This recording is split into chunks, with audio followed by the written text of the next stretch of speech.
I will build a great, great wall, and I will have Mexico pay for that wall.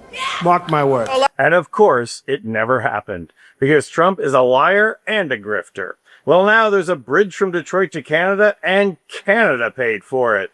This is a political triumph for Trump, only he's so corrupt, he decided to turn it 6 lanes, a mile and a half of brand new steel, $4.4 billion, and not a single car is allowed to touch it. This bridge is finished, it's paid for, and somebody somewhere has decided you're not allowed to drive on it.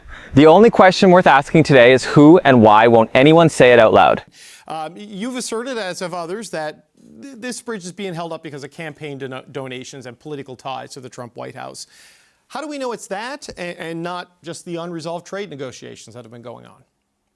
So that's a huge part of the problem is we don't. What we know is the New York Times posted an investigation that the billionaire family that owns the competing bridge donated $1 million to Donald Trump's super PAC. Then all of a sudden they got a meeting with Howard Lutnick. And then within a few hours, you suddenly had our president taking to Truth Social to attack the Gordie Howe Bridge, a bridge that he had supported during his previous presidency. And if there is something else going on, I believe that Michiganders, Americans, and Canadians deserve to know what that is.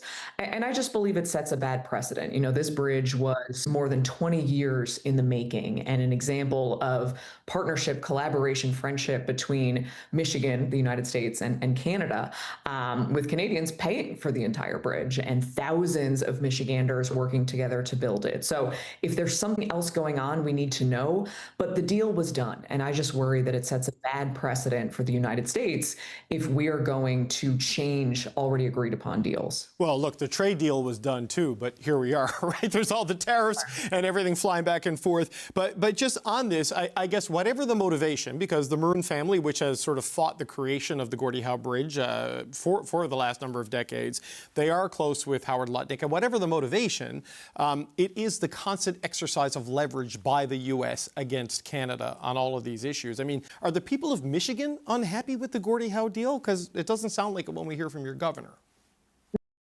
No, the people of Michigan are not. I mean, I was down at a protest in Detroit that was a cross-river protest. So it was Michiganders standing alongside Canadians across the river, sounding the alarm and waving to each other to say, hey, we are in this together. We are friends and neighbors and allies.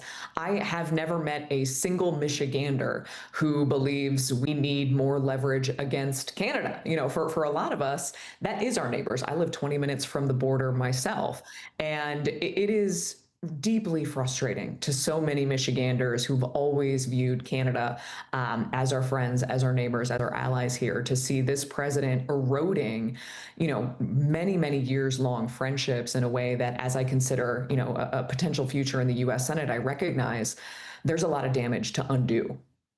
How do you undo it, though? Because Michigan co-owns the bridge, the state co-owns it with Canada, but the president, obviously, the federal government controls the border, and that's where the issue lies. Well, I mean, what levers are there? Should you win the primary and get elected to the Senate, how could the U.S. Senate get involved, the Congress, or even the governor or the state Senate? Because it seems there is no check here that can force Donald Trump to let this open.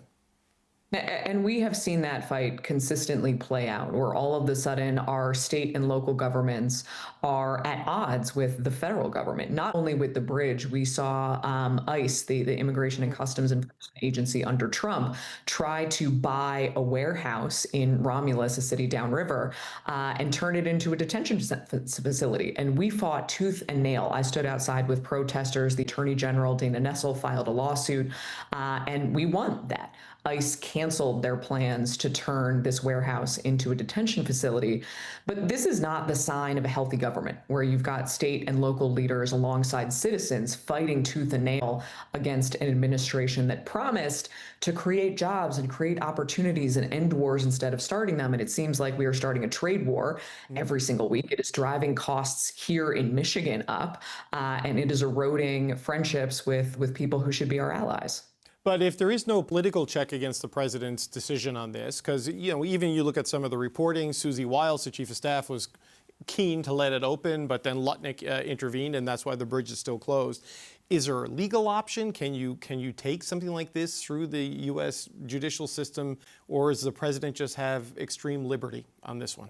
Yeah, I can promise you we as a state are exploring every option that we have, because you're right, the bridge is co-owned by Michigan and Canada. So we are trying to do everything we can. But an important reminder to everybody watching this is we have critical midterm elections this year. There is an opportunity to change who is in power in the United States House of Representatives and the U.S. Senate, to finally put a check on this president. And that is why I'm running, to make sure that we rebuild a lot of those friendships. And that is the opportunity that we have before us.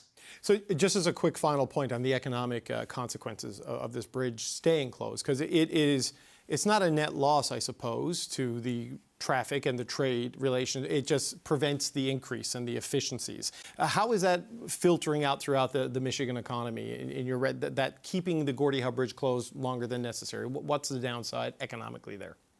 I mean, the whole purpose of building a second bridge is that the Ambassador Bridge is a 100-year-old crossing that is responsible for estimates say up to 25% of North American trade. It's only got 4 lanes. It is heavily congested.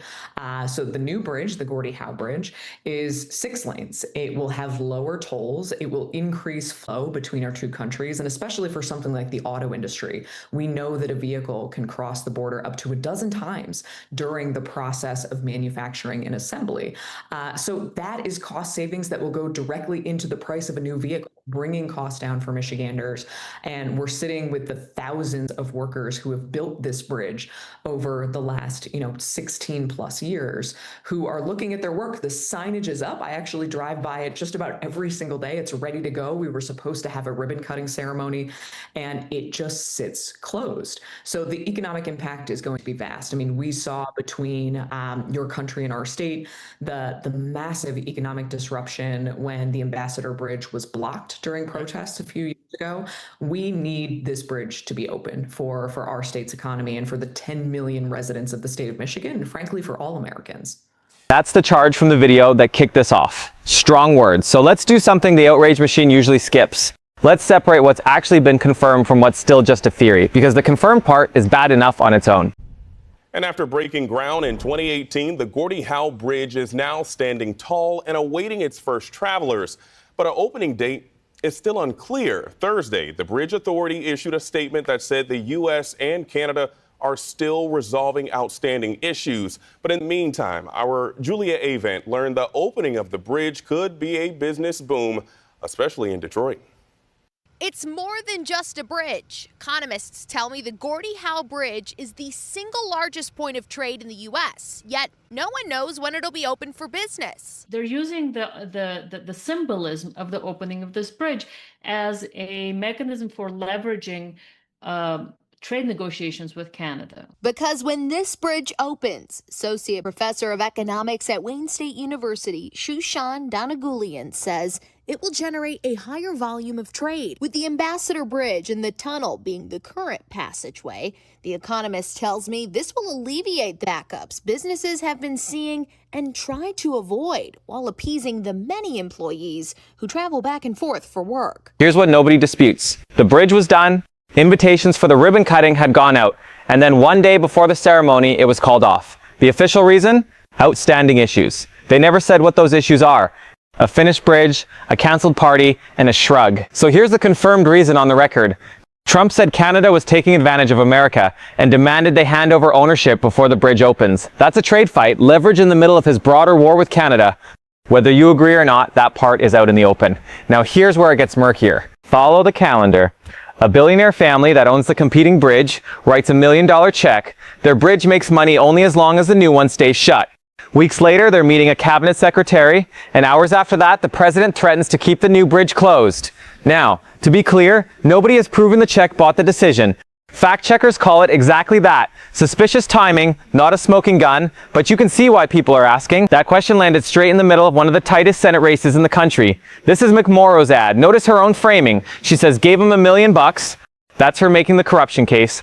Our job isn't to launder it into proof. It's to show you she said it, show you the timeline, and let you weigh it. McMorrow got there first, but she's not alone. Stevens and Elsaid are in the same fight, and the eventual winner is expected to face Republican Mike Rogers, who says he'd get the bridge open too. In other words, a locked bridge nobody will explain has become a campaign weapon everyone wants to swing. In fairness, the administration side is that this is hard-nosed trade negotiating, that the ownership split is bad for Michigan, and the U.S. should squeeze a better deal first. Maybe that's true, but it doesn't explain the secrecy, and it doesn't make the donor timeline disappear. Both things can be real at once. So here's where we actually stand. A finished, paid-for bridge sits empty, that's confirmed.